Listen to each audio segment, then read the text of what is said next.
নমস্কার।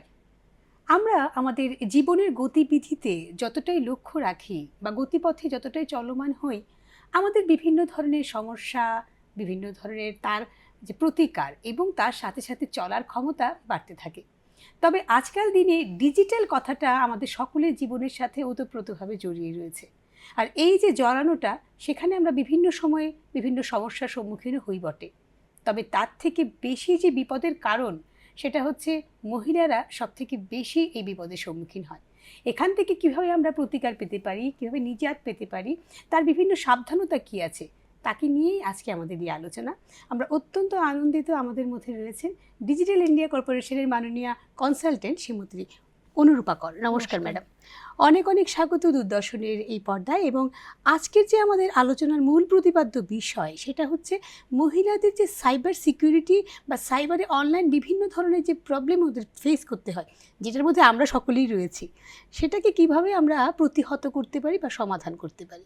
প্রথম প্রশ্ন আমার যেটা থাকবে একদম সরাসরি, সেটা হচ্ছে যে সাইবার সিকিউরিটি বলতে মহিলারা কি বুঝবেন? সাইবার সিকিউরিটি বলতে নর্মাল একজন সাধারণ নাগরিক হিসেবে যেটা বোঝায় সেটা হলো আমাদের যে মোবাইল ফোন আছে, সোশ্যাল মিডিয়া অ্যাকাউন্ট আছে, ব্যাংক অ্যাকাউন্ট আছে, ওইগুলোকে সুরক্ষিত রাখা। তো যেমন ধরুন আমাদের বাড়ির দরজা আমরা তালা দিয়ে লক করে রাখি, সেই রকমভাবেই সাইবার ডিজিটাল যে ইনফরমেশানগুলো আছে সেগুলোকে আমরা লক করে রাখাকেই আমরা সাইবার সিকিউরিটি বলে বুঝাবো এখানে সাধারণ জনগণকে। মানে প্রতিটা জিনিসকে যেন নিজের মতো করে রাখা যায়, নিজের মতো করে সেভ করে রাখা যায়। আচ্ছা, আমাদের যে দ্বিতীয় প্রশ্ন যেটা থাকবে, আজকের দিনে মহিলাদের সাধারণ ব্যাপারে আমরা কি দেখি, আমরা খুব এগিয়ে রয়েছি, একটা ব্যাপার রয়েছে সকলের সাথে, কিন্তু এই যে এগিয়ে থাকাটা, সেখানে আমাদের বিশেষ করে কয়েকটা ভুল আমরা খুব করি অনলাইনে। সেই তিনটে যদি আমরা মেজর কিছু ভুল যদি আমরা বলতে চাই, তাহলে সেই তিনটে বা চারটে বা যে কোনো আপনি যদি একটু বলতে চান। যেমন ধরুন সোশ্যাল মিডিয়াতে আমরা কি হয়, রোজ দিন নিত্যদিনের যে অ্যাক্টিভিটিসগুলো আছে, ঘুম থেকে উঠছি, আমি ভিডিও দিচ্ছি, ছবি শেয়ার করছি, দেন আমার বাচ্চা স্কুলে যাচ্ছে ওইটাও আমি শেয়ার করছি, সব আমার নিত্যদিন সকালে ঘুম থেকে উঠা থেকে একদম রাতে ঘুমাতে যাওয়া পর্যন্ত সবটাই আমরা ফটো তুলছি, শেয়ার করছি সোশ্যাল মিডিয়াতে। এতে কি হচ্ছে, আমাদের যে আমার ডিজিটাল যুগে, আজকের দিনে ডিজিটাল যুগে একটা ডিজিটাল ফুটপ্রিন্ট ক্রিয়েট হয়ে যাচ্ছে। এতে সোশ্যাল মিডিয়াতে ওইটা রয়ে যাচ্ছে। যতই আমি পোস্টটা ডিলিট করে দিচ্ছি না কেন, কিন্তু আমার মানে ইনফরমেশনগুলো কিন্তু রয়ে যাচ্ছে। কেননা যে কেউ আমার ছবিটা দেখলো, তো দেখে হয়তো স্ক্রিনশট নিয়ে রেখে দিল বা সেভ করে ছবিটা রেখে দিল। তো এরকমভাবে আমাদের যে ডিজিটাল একটা ফুটপ্রিন্ট তৈরি করছি, ওইটা ভীষণ খতরনাক বা ডেঞ্জারাস বলতে পারবো। ওইটা দিয়ে আমাদের যে অনেক ধরনের ক্রাইম হতে পারে, তো এটা থেকে একটু বিরত থাকতে হবে আমাদের। তারপর ধরুন আমাদের ওটিপি শেয়ার করা, বিভিন্ন ধরনের ব্যাংকিং অ্যাপ বা আমাদের ধরুন ওএলএক্সে আমরা বিভিন্ন সময় বিভিন্ন ধরনের অ্যাড দিয়ে থাকি যে আমার বাড়িটা বিক্রি করতে হবে বা বাইকটা বিক্রি করতে হবে। তখন কি হয় যে কাস্টমার এসে যে আমাদের ফোন আসে যে আমি এখনই আপনার জিনিসটা কিনে নিচ্ছি, আপনি আমাকে ওটিপিটা শেয়ার করুন, আমি এক্ষুনি আপনাকে পেমেন্ট করে দিচ্ছি। বা ওটিপি ফোন করে বলছে আপনার ব্যাংকের কেওয়াইসি শেষ হয়ে গেছে, এক্ষুনি আমাকে আপডেট করতে হবে, টাকা আপনি আমাকে ওটিপি দিন, তাহলে আপডেট হয়ে যাবে, আপনার ব্যাংকে আসতে হবে না। তারপরে আবার ধরুন এখন হচ্ছে কাস্টম থেকেও বলছে যে আপনার কাস্টমে অনেক প্রোডাক্ট আটকে আছে, এক্ষুনি না হলে এফআইআর হয়ে যাবে, কাস্টমের থেকেও ফোন আসছে। অ্যাকচুয়ালি এটা আমাদের বুঝতে হবে যে গভর্নমেন্ট কোনো সংস্থা এরকমভাবে ফোন করবে না। বা এফআইআর লঞ্চ করার জন্য, যে কাস্টমে এফআইআর লঞ্চ করে দেবে, এফআইআর লঞ্চ করার জন্য আপনার কাছে লিখিত ইনফরমেশন আপনার বাড়িতে আপনার অ্যাড্রেসে আসবে, এরকম ফোনে আসবে না। এগুলো সম্পর্কে সতর্ক হতে হবে। একটু সতর্কতা আমাদের, হ্যাঁ, সতর্কতা দরকার এগুলো নিয়ে। আমার মনে হয় ম্যাম যে সতর্কতা তখনই আসবে যখন আমাদের অ্যাওয়ারনেসটা হবে। এবং এই অ্যাওয়ারনেসটার জন্য বিশেষত এই জন্যই এই অনুষ্ঠানগুলো করা। তো সুতরাং আমাদের সকলকে একটু সাবধানী হতে হবে এবং সতর্ক হতে হবে, দুটোই ব্যাপার। আসলে আমাদের জন্য যেটা আমাদের ভাবতে হয়, সেটা হচ্ছে একটা কথা আমরা খুব শুনেছি, চোখ কান নাক সব খুলে রেখে চলা। সেই চলাটাই বোধহয় এখন ডিজিটাল ইন্ডিয়া আমরা যেটাকে বলছি, এত ভালো দিক রয়েছে তার, এবং তার পাশাপাশি যে খারাপ দিকগুলো রয়েছে সেগুলোকে নিয়ে আমরা আজকে আলোচনায় রয়েছি। খুব আর একটা খুব মানে ইজিলি একটা খুব কথা আমরা শুনি, সেটা হচ্ছে ফেক প্রোফাইল। এই যে ফেক প্রোফাইলটা যদি আমি তো বুঝবো না যে কিভাবে একজন যখন সাধারণ একজন যিনি মহিলা, যিনি যেই সোশ্যাল মিডিয়া চালাচ্ছেন বা কিছু একটা যে কোনো কিছুই হোক, তো সেই ফেক প্রোফাইলটা চেনার কি সুবিধে আছে? ফেক প্রোফাইলটা চেনার জন্য আমাকে ফ্রেন্ড রিকোয়েস্ট পাঠালো, ফ্রেন্ড রিকোয়েস্ট পাঠানোর পরে আমার অ্যাকসেপ্ট করার আগে আমার যাচাই করতে হবে যে ফ্রেন্ড রিকোয়েস্টটা কার থেকে আসলো, ওকে আমি চিনি কিনা, ব্যক্তিগতভাবে আমি ওকে চিনি কিনা। তারপর যদি ব্যক্তিগতভাবে আমি না চিনি হয়, ছবিটা দেখলে বা ওর যে হিস্ট্রি আছে ডিজিটাল, ওরও একটা ডিজিটাল ফুটপ্রিন্ট তৈরি হয়েছে, ওই ডিজিটাল ফুটপ্রিন্টটাকে আমি একটু চেক করলাম, যে ওর প্রোফাইলটা আমি চেক করলাম, চেক করে দেখলাম যে প্রোফাইলে কোনো নতুন কিছু কি আছে না পুরনো প্রোফাইল, কতদিন আগের প্রোফাইল ক্রিয়েট করা হয়েছে, এগুলো চেক করলে দেখা যাবে যদি ফেক প্রোফাইল হয়, নতুন ক্রিয়েট করা একটা প্রোফাইল যেটাতে কোনো ধরনের ইনফরমেশন নেই, কোনো একটা নায়ক নায়িকা মডেলের ছবি চেহারা বসানো আছে ওইগুলোই দেওয়া। তো এগুলো কিছু একটা আমাদের বুদ্ধিমত্তা কাজে লাগিয়ে তখন বুঝতে হবে যে এই প্রোফাইলটা ফেক। নতুবা কি হবে, আমাদের যে প্রোফাইল, যে কেউ আমার প্রোফাইলে ফ্রেন্ড রিকোয়েস্ট পাঠাতে পারে, ওইটাকেও আমি ব্লক করতে হবে। আমার প্রোফাইলটা পাবলিক না ফ্রেন্ডস অনলি, ওইটা আমাকে দেখতে হবে, সেটিংসটা আমাকে চেক করে ঠিক করে রাখতে হবে। কেননা আমারও প্রোফাইলের একটা ডিজিটাল ফুটপ্রিন্ট ক্রিয়েট হচ্ছে, আমি এটা কার সাথে শেয়ার করব? আমি আমার যে ছবিটা সকালে শেয়ার করলাম, এটা কি সবাই দেখতে পারবে না অনলি ফ্রেন্ডসদের জন্য আমি করলাম? তো এই সেটিংসগুলো, আমার প্রোফাইলের সেটিংসগুলো আমাকে পাবলিক, প্রাইভেট নাকি ফ্রেন্ডস অনলি করব, এগুলো সেটিংসগুলো যদি আমি করে রাখি, তাহলে আমাকে ফ্রেন্ড রিকোয়েস্টটা ওই রকমভাবে লিমিটেড কিছু লোক পাঠাবে। এর পরে থেকেও বাছাই করার রাস্তা তো আমি বললাম যে ছবি দেখে, ছবি চেক করে, প্রোফাইল চেক করে দেন আমি অ্যাকসেপ্ট করব কি না করব। মানে নিজের বুদ্ধিমত্তাটা এখানে কাজে লাগাতে হবে।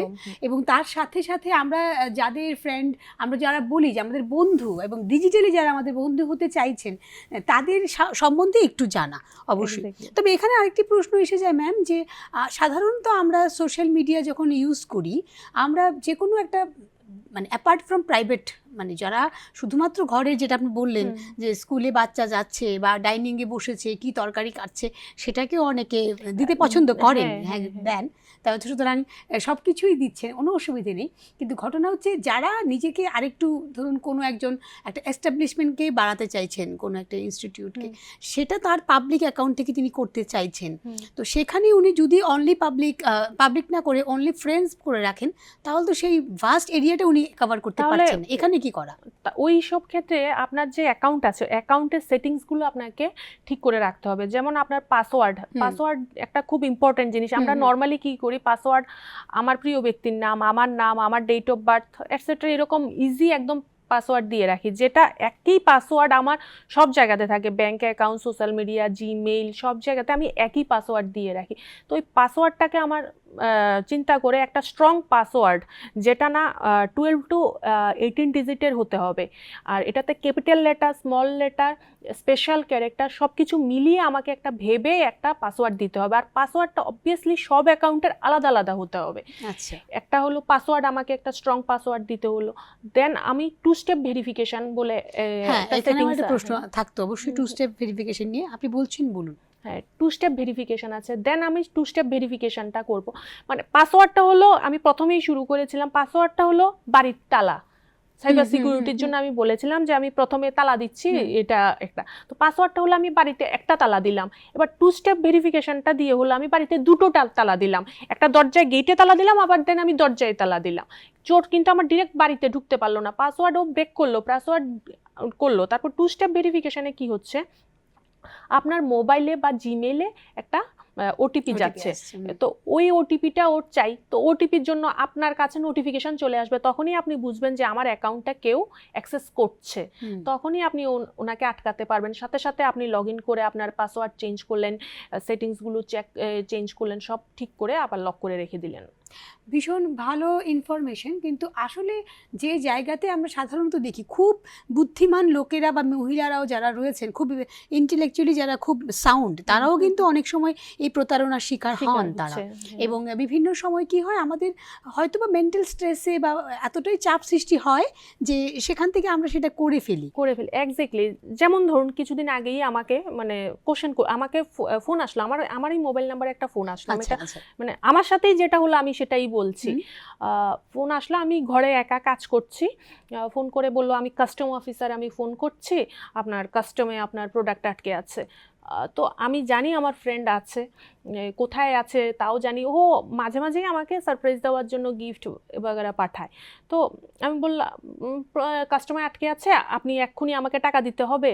তো আমি না মানে তৎক্ষণাৎ কাজ করছিলাম, বিজি ছিলাম, আমি চিন্তা করতে পারিনি। তারপরে আরেকটা যেটা, ফেক কলগুলোর ভয়েস দেখলেও বোঝা যায়, কিন্তু দেখবেন ভয়েসটা ঠিকভাবে আসছে না, অনেক সাউন্ড আসছে, অনেক কিছু থাকে। তো সেম ওই কলটাতে মানে ব্রেক কল সাউন্ড ব্রেক হচ্ছিল। তো বলছিলাম আমি না, আমি শুনতে পাচ্ছি না। ও আবার ফোন করছেন, ফোন করে আবার বলছেন। তারপর হঠাৎ করে মানে আমার সিক্স সেন্স কাজ করার পরে আমি হঠাৎ করে জিজ্ঞেস করলাম কোথায় থেকে আমার কাস্টমার, কোন কান্ট্রি থেকে আমার জিনিস আসছে। ও বললো যে কোথায় এক কান্ট্রি, বললো সাউথ আরেবিয়ান এমন এক কান্ট্রি থেকে আসছে, কিন্তু আমার ফ্রেন্ড আছে ইউএস। তো ইউএস থেকে, তখনই আমি চিন্তা করলাম পাঠালে আমাকে ইউএস থেকে কেউ পাঠাবে, ওই কান্ট্রি থেকে কেন পাঠাবে না। তারপর আমি বললাম যে ঠিক আছে, আমার কাস্টমার আটকে আছে, আটকে থাকুক, আপনি আর কথা বলবেন না, ফোনটা রাখুন, আমি দেখছি বাকিটা। আরেকটা যেটা হয় স্ক্যাম, আমি আরেকটা বলে রাখি, এই রকম কাস্টম, বিশেষ করে কাস্টম বা সিআইডি বলে ওরা ফোন করে ভিডিও কল নিয়ে নেয়। হ্যাঁ, ঠিক। ভিডিও কল নিয়ে বলছে যে আপনি ডিজিটালি অ্যারেস্ট মানে কি, আপনি অ্যারেস্ট করে নিয়েছি আপনাকে, আপনি এখন আমাদের টাকা দিতে হবে, টাকা না দিলে আপনাদের আমি ছাড়বো না, কেননা আপনার এই ক্রাইমটা ওই জায়গাতে এই ক্রাইমটা করেছেন, ওই ক্রাইমটার জন্য আপনাকে আটকে রাখা হয়েছে। এই যে আমি প্রথমেই বলেছি, কোনো ধরনের উকিল নোটিশ, কোনো ধরনের অ্যারেস্টের কোনো কাগজপত্র কোনোভাবে অনলাইনে ডিজিটাল ওয়েতে আসে না, ফিজিক্যালি আপনার কাছে পেপার আসবে আপনার বাড়ির অ্যাড্রেসে। এইগুলো আপনার মানে কিছু জিনিস তৎক্ষণাৎ মাথায় লক করে রাখতে হবে। আর কখনো ভয় পেয়ে তৎক্ষণাৎ সিদ্ধান্ত নেবেন না, একটু দাঁড়িয়ে একটা সেকেন্ড চিন্তা করে তারপর সিদ্ধান্ত নেওয়া। ঠিক। এবং এই ঘটনাগুলো যেগুলো হচ্ছে, যেগুলো ম্যামও বললেন, যে আমরা সাধারণত নিজের আয়ত্তে থাকি না যখন এমন একটা ঘটনা আমাদের সাথে ঘটে। হয়তো বা আমাদের খুব নিয়ার অ্যান্ড ডিয়ার ওয়ান্সে কারো কথা বললেন যে অ্যাক্সিডেন্ট হয়ে গেছে, এতটা টাকা এখনই পাঠাতে হবে বা ওই জায়গাতে আসতে হবে, এগুলো সব হয়ে যায়। সুতরাং এগুলো আমরা মানে নিজেকে সামাল দিতে আমাদের একটু সময় লেগে যায়। ঘটনা হচ্ছে আমরা এইগুলো তো চলবেই, এবং আপনি যেটা বললেন খুব শক্ত করে মাথায় রাখতে হবে যে নিজেদের জন্য এই কাগজগুলো কোনোদিনও আমাদের মোবাইলে আসবে না, এগুলো আমাদের ফিজিক্যালি মোবাইলে আসবে। এটা তো একটা খেয়াল করবেনই আপনারা সকলে, আমাদের সকলেরই সেটা জানার বিষয়। সাথে সাথে এবার আরেকটি প্রশ্ন, যেটা এখন যেটা চারিদিকে ছড়িয়ে রয়েছে, একদম ভাইরাল যেটাকে বলে, সেটা হচ্ছে রিলস এবং ছবি পোস্ট। এই যে রিলস পোস্ট করা বা ছবি পোস্ট করা, যে কোনো একজনের জন্য বা দুজনের জন্য বা সবাই মিলে যেটা করছেন এখন, এটার জন্য কি কি সাবধানতা করা উচিত? এটার জন্য প্রোফাইলকে প্রথমত আমি বললাম ফ্রেন্ডস অনলি করবেন। কাকে আপনি ভিডিও দেখাতে চাইছেন, আপনি ওই জিনিসটা আগে প্রথম ঠিক করুন যে আমি কার জন্য ভিডিওটা বানাচ্ছি, কাকে দেখাতে চাইছি, ওইটা ঠিক করে প্রোফাইলের সেটিংসটা ঠিক করুন। প্রোফাইলের সেটিংস ঠিক করার পরে পাসওয়ার্ড ঠিক করুন, 2 স্টেপ ভেরিফিকেশান দিন। না হলে কি হবে, কেউ ছবি তুলে নিচ্ছে, নোটিফিকেশান কিন্তু আপনার কাছে, স্ক্রিনশট তুলে নিচ্ছে, নোটিফিকেশন কিন্তু আপনার কাছে আসবে না, কেননা মোবাইল দিয়েও আপনার ভিডিও বা ছবিটা নিয়ে নিতে পারবে। এরপর কি করবে, ভিডিওটা ছবিটা নিয়ে একটা, আপনি যেটা বললেন ম্যাডাম যে ভয়েস ক্লোনিং করতে পারে, ভয়েস ক্লোনিং করলো, তো তখন আপনি ফোন করে বলবে আপনি বিপদে আছে, মানে এখন আপনারই প্রিয়জন, কেউ অ্যাক্সিডেন্ট হয়ে গেছে, এক্ষুনি টাকা চাই, কিছু বলবে, তখন আপনার মাথা কাজ করবে না যে হ্যাঁ ঠিকই আসলে বিপদে পড়েছে। তখন আপনি একটাই কাজ আপনার, তখন আপনি চিন্তা করবেন যে যেই ফোনটা এসেছে একটা আননোন নাম্বার থেকে অবশ্যই ফোনটা আসবে, আননোন নাম্বার কিনা, ঠিক আছে, ওনাকে বলুন যে হ্যাঁ আমি টাকাটা ট্রান্সফার করছি, বলে ফোনটা আপনি রেখে দিন। রেখে সাথে সাথে আপনার যে নিকটবর্তী যে আত্মীয়ের অ্যাক্সিডেন্ট হয়েছে ওনার বন্ধু পরিচিতি কাউকে ফোন করে কনফার্ম হন যে কি হয়েছে, আসলে এটা কি হয়েছে, দেন আপনি টাকা পাঠানো বা পরের নেক্সট স্টেপ আপনি করুন। কিন্তু না হলে কি হতে পারে, এই যে ছবি বা ভয়েস, এই যে রিল দিচ্ছে, গান করছে, ভয়েস দিচ্ছে, ওইটা থেকেই আপনার ভয়েসটা নিয়ে নিচ্ছে। তো আমি কাকে দেখাতে চাইছি আমার ভিডিওটা বা কি দেখাতে চাইছি, ওইটা মানে ফর শিওর করুন যে মানে আমি ওদের জন্যই ভিডিওটা বানাচ্ছি। এর জন্য সেটিংসটা ওইরকমভাবেই করুন, প্রাইভেট, পাবলিক, না ফ্রেন্ডস অনলি। বা ফ্রেন্ডসও সবাই আমার ফেসবুকে, কিন্তু সব বন্ধু আমার খুব নিকট বন্ধু এরকম হয় না, পরিচিতি বা অনেক দূরের পরিচিত। এখন দেখা যাচ্ছে যা নিকট আত্মীয় বা কলিগ বা পরিচিত এক্স বয়ফ্রেন্ড গার্লফ্রেন্ডও অনেক কিছু আপনার প্রোফাইল থেকে নিয়ে চুরি করে অনেক কিছু করছে। তো এর জন্য কার সাথে আপনি শেয়ার করতে চাইছেন সবসময় এটা মাথায় রাখবেন। অ্যাকচুয়ালি কি জিনিসটা, একটা জিনিস শেয়ার করতে 5টা সেকেন্ড সময় লাগে, আর 5টা মিনিট ভেবে আপনি কয়েকটা চিন্তা করে যদি আপনি পোস্টটা করুন, তাহলে সারাটা জীবন আপনার সিকিউর থাকবে। কেননা ডিজিটাল ফুটপ্রিন্ট বা ডিজিটাল কোনো ইনফরমেশান কিন্তু সহজে আপনার লাইফ থেকে মুছে যায় না। আপনি মনে করছেন যে পোস্টটা আমি ডিলিট করে দিচ্ছি, কিন্তু অ্যাকচুয়ালি ডিলিট হচ্ছে না। কেউ আপনার হয়তো ছবিটা তুলে রেখে দিয়েছে, ডাউনলোড করে রেখে দিয়েছে বা ভিডিওটা রেখে দিয়েছে, তো এটা পরে কিভাবে আপনাকে ব্ল্যাকমেল করতে পারে সেটা আপনার মানে ধারণারও হয়তো বাইরে চলে যেতে পারে। তো এর জন্য আগে পোস্ট করার আগে একটু ভেবে তারপর পোস্ট করুন। একদম।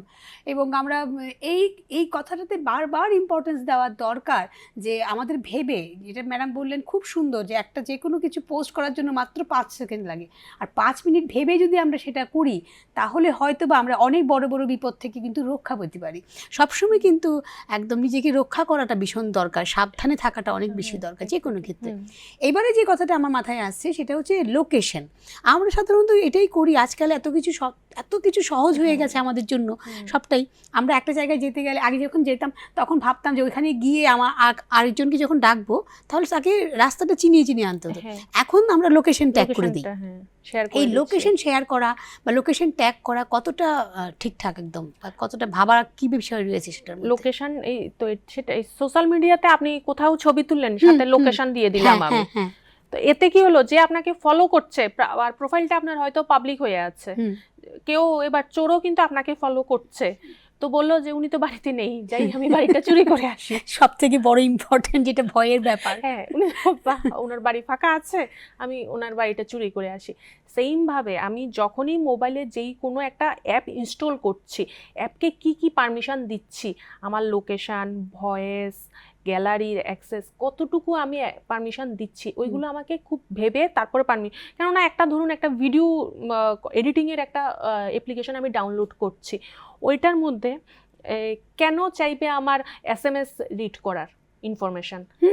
এটা চাওয়ার কথা নয়, কিন্তু আমার কাছে অ্যাক্সেস চাইছে, তো আমি অ্যালাউ করব না, ডিনেই করে দেব। এরকমভাবে একটু ভেবে আমাকে যেই সফটওয়্যারগুলো ইনস্টল করছি, সফটওয়্যারগুলো ইনস্টল করার সময় কোন অ্যাক্সেসগুলো আমি দেবো, কোনগুলো আমি দেবো না, এটা আমাকে একটু দেখে নিতে হবে। আর যদি যেগুলো আমার সিস্টেম অলরেডি মোবাইলে ইনস্টল আছে বা কিছুদিন পরপরই চেক করা ভালো যে যেই অ্যাপসগুলো আমার মোবাইলে ইনস্টল আছে ওই অ্যাপসগুলোতে লোকেশান কোনটা কাকে দেবো, আমি লোকেশান অ্যাক্সেসটা কাকে দেবো, কোন অ্যাপ্লিকেশনকে বা সফটওয়্যারকে দেবো, অ্যাপসটাকে দেবো, ওইটা আমাকে একটু চেক করে নিতে হবে। এই অ্যাপের এতগুলো অ্যাক্সেস আছে, সবগুলো কি জরুরি? না, জরুরি নয়। ওই যেগুলো জরুরি নয় এগুলো আমি একটু ক্যান্সেল করে দেব। এটার পাশাপাশি যে মানে গল্পটা চলে আসে আর কি, যে লোকেশন ট্যাগের সাথে সাথে আপনি যেটা বললেন যে কোন অ্যাপগুলোকে আমরা পারমিশন দেব, এমন কিছু আমাদের অ্যাপ আমরা ইনস্টল করে ফেলি, আমরাও করি। আমাদের থেকে যারা ছোট ছেলেমেয়েরা মানে আজকাল তো ওরা বেশি ডিজিটালি সাউন্ড রয়েছে, ওরা আরও অনেক বেশি জানে, তারপরে ওরা বেশি প্রবলেমে পড়ে আমার মনে হয়। যারা কম জানতেন তারা বোধহয় একটু কম পড়তেন। কিন্তু যাই হোক, তাহলে আমরা জিজ্ঞেস করি যে কোন অ্যাপগুলো আমরা ইনস্টল করার জন্য একদম রেড ফ্ল্যাগ, মানে না এমন কিছু রয়েছে কি? হ্যাঁ, এই নর্মালি আমাদের যে প্লে স্টোর আছে, প্লে স্টোর বা অ্যাপ স্টোর থেকে আমি অ্যাপেলের অ্যাপ স্টোর থেকে আমি যেগুলোই করি মোটামুটি আপনি সেফ আছেন, 100% নয়, মোটামুটি সেফ আছেন। আর যেগুলো কিছু মানে অ্যাপের লিঙ্ক দেখুন আসে এপিকে বলে, মানে গুগল স্টোরে পাওয়া যায় না, অ্যাপ স্টোরে পাওয়া যাচ্ছে না, এগুলো এমনিতে এপিকে বলে আপনার মোবাইলে কেউ পাঠিয়ে দিল, হোয়াটসঅ্যাপে, ইনস্টাগ্রামে বা আপনাকে মেসেঞ্জারে, ফেসবুক মেসেঞ্জ, মানে সোশ্যাল মিডিয়াতে যে কেউ পাঠায়, এপিকে এক্স্যাক্টলি। তো এপিকে আমি ইনস্টল করলাম, সাথে সাথে সেটা কি ধরনের এপিকে, সেটা ম্যালওয়্যারও হতে পারে, কি এপিকে আমি কিছুই বুঝতে পারবো না। সে চুপচাপ, ম্যালওয়্যার হলে মানে কি করবে, ও চুপচাপ আমার মোবাইলে ইনস্টল হয়ে শুয়ে থাকবে, ও বসে থাকবে, ওকে দেখাই যাবে, ওকে বুঝাই যাবে না। ও কিন্তু আমার যে মোবাইলে আমার যা অ্যাক্টিভিটি আছে, এই যে আমি সোশ্যাল মিডিয়া অ্যাক্সেস করছি, পাসওয়ার্ড চেঞ্জ করছি, আমি কাউকে টাকা পাঠাচ্ছি, ওটিপি দিচ্ছি, পিন দিচ্ছি, আমার এগুলো সব ও রেকর্ড করছে, রেকর্ড করে ও হ্যাকারের কাছে পুরো ইনফরমেশন পাঠিয়ে দিচ্ছে। তো এটা আমাকে দেখে, মানে অ্যাপ স্টোর ছাড়া, প্রথম কথা অ্যাপ স্টোর ছাড়া আমি কোনো ধরনের অ্যাপ আমি ইনস্টল করব না। তো অ্যাপ স্টোর থেকেই আমি ইনস্টল করব, আর তাও পারমিশনটা বুঝে বুঝে চিন্তা করে দেব। তাও আবার আরেকটা পারমিশন দেওয়া যায়, only while using this app, এখন হ্যাঁ ওইটাও আমি দিতে পারি। শুধু এই অ্যাপটা যখন ইউজ করব তখন আমি লোকেশনটা শেয়ার করব, বা তখন আমি ভয়েসটা শেয়ার করব, এরকম করে আমি কাস্টমাইজ করতে পারি। তো এগুলো বুঝে একটু কাস্টমাইজ করতে হবে। নিজের মেইন কথা হলো আমার নিজের বুদ্ধিমত্তাকে আমার কাজে লাগাতে হবে একদম, এবং সময় দিতে হবে। খুব তাড়াহুড়ো করে কাজ করাটা বা নিজে বিপদে ফেলা থেকে নিজেকে একটু বিরত রাখতে হবে, এবং সেটার জন্য নিজেকে সময় দিতে হবে। এবার এখানে পরে যে কথাটা আসে সেটা হচ্ছে আমরা খুব খুব শুনি, সেটা হচ্ছে ব্লক, রিপোর্ট, মিউট, এই যে তিনটে কাজ বা এই যে তিনটে কথা আমরা সাধারণতই ব্লক করে ফেলি। আমাদের যখন দেখি খুব বাজে কিছু কমেন্টস কেউ দিচ্ছেন, যে কেউ বা কারা, তখন আমরা তাদেরকে সাধারণত ব্লক করে দিতে পারি বা মিউট করে দিতে পারি। তো এগুলো কোথায় কোথায় আমরা ইউজ করব? ব্লক, ধরুন যে কেউ এবার ফেসবুকে আসলো বা সোশ্যাল মিডিয়ায় যে কেউ আসলো, এসে আপনাকে কিছু একটা বলছে, অশ্লীল ভাষা বলছে বা কিছু একটা বলছে, তো আপনার পছন্দ হয়নি, বা আপনি তখন আপনি ওকে ব্লক করে দিতে পারেন। ব্লক করে দেওয়া মানে ওকে আমি পুরোটাই, মানে ও আমার সাথে আর কোনো যোগাযোগই রইল না, আমি ওর সাথে কোনো ধরনের যোগাযোগই বন্ধ করে দিলাম। তারপর আবার আমার ঠিক আছে, ওর কথায় আমি ডিস্টার্ব ফিল করছি, ওকে আমি ইগনোর করব, ওর সাথে যোগাযোগ বন্ধ করব না, কিন্তু ইগনোর করে দেব। তখন আমি মিউট করে রেখে দিলাম। ও গ্রুপে সারাদিন কথা বলুক, যা ইচ্ছা হোক, আমার কাছে নোটিফিকেশন আসবে না, টুই টুই কোনো শব্দ হবে না, আমি মিউট করে রেখে দিলাম। মানে আমার সব ঠিক আছে, মিউট করে রেখে দিলাম। ওর সাথে আমার সম্পর্ক আছে, কিন্তু আমি ওকে পছন্দ এখন করছি না। তারপর আরেকটা হলো রিপোর্ট করা। তো রিপোর্টে এবার রিপোর্ট করতে হবে যেইগুলো, ধরুন অপরাধ, মানে আমাকে টাকা চাইছে, আমার কোনো ভিডিও বানিয়ে আমাকে বলছে যে তোমার ব্ল্যাকমেইল করছে, তখন আমাকে বুঝতে হবে, তখন আমাকে রিপোর্ট করতে হবে। সাথে সাইবার ক্রাইমে 1930-তে হেল্পলাইন নাম্বারে একটা ফোন করে যোগাযোগ করতে হবে। এটাতে আমরা যদি একটু ভেতর দিকে যাই, একটু গভীরে যদি যাই, আমাদের খুব একটা বিপদের কাজ হচ্ছে যে কোনো একটা, একটু আগে আপনি আরেকটু বলেছিলেন যে এই যে ভয়েসগুলো ক্লোনিং করা বা ছবিটাকে ক্লোনিং করে বিভিন্ন জায়গাতে, এবং এটা আমরা গত কয়েকদিন ধরে দেখেছি ভীষণভাবে, মানে বড় বড় যারা সেলিব্রিটি যাদেরকে আমরা বলি তাদের পর্যন্ত হচ্ছে। তো তখন এটাকে কিভাবে প্রতিহত করা যায়? বা কোনো ছবি বা কোনো ভিডিও মনে করুন চলে গেল, কোনো বাজে একটা কিছু চলে গেল বা বাজে কিছু করে দিয়েছে, সেটাকে আটকানো কিভাবে?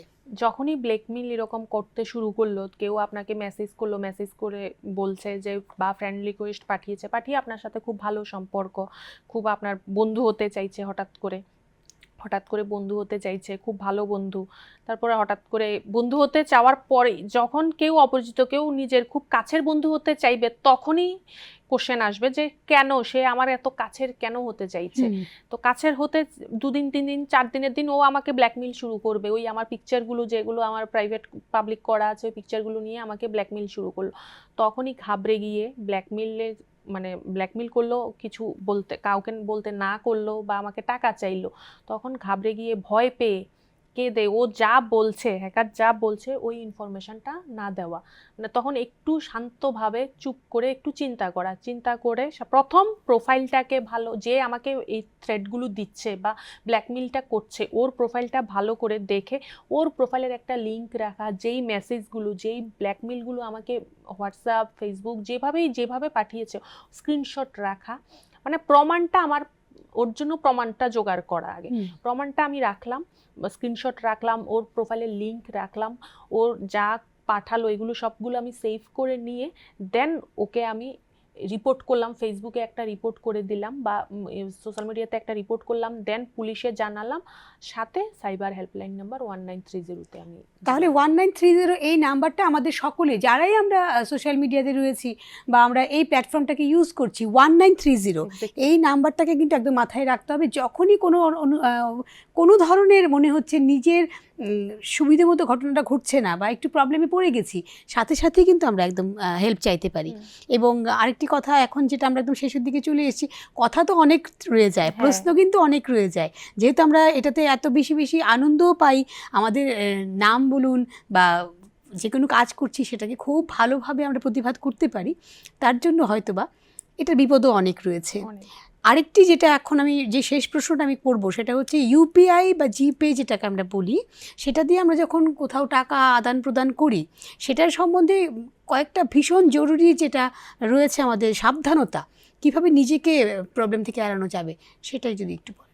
ইউপিআই আর বা টাকা রিলেটেড ফ্রড, আমাকে এখানে বুঝতে হবে রিসিভ অ্যান্ড পে, মানে আমি টাকা পাচ্ছি, আরেকটা হলো টাকা আমি দিচ্ছি। তো কোন রিসিভ অ্যান্ড পে এই দুটার মধ্যে আমার ডিফারেন্সটা আমাকে বুঝতে হবে। রিসিভ যখনই হবে তখন কিন্তু আমাকে কোনো ধরনের ওটিপি শেয়ার করতে হবে না, কোনো লিঙ্কে আমাকে ক্লিক করতে হবে না, কোনো কিউআর আমাকে স্ক্যান করতে হবে না, এগুলো আমাকে কিছুই করতে হবে না। আমি যদি কাউকে পে করি দেন শুধু আমাকে ওটিপি দিতে হবে, কিউআর স্ক্যান করতে হবে, লিঙ্ক ক্লিক করতে হবে।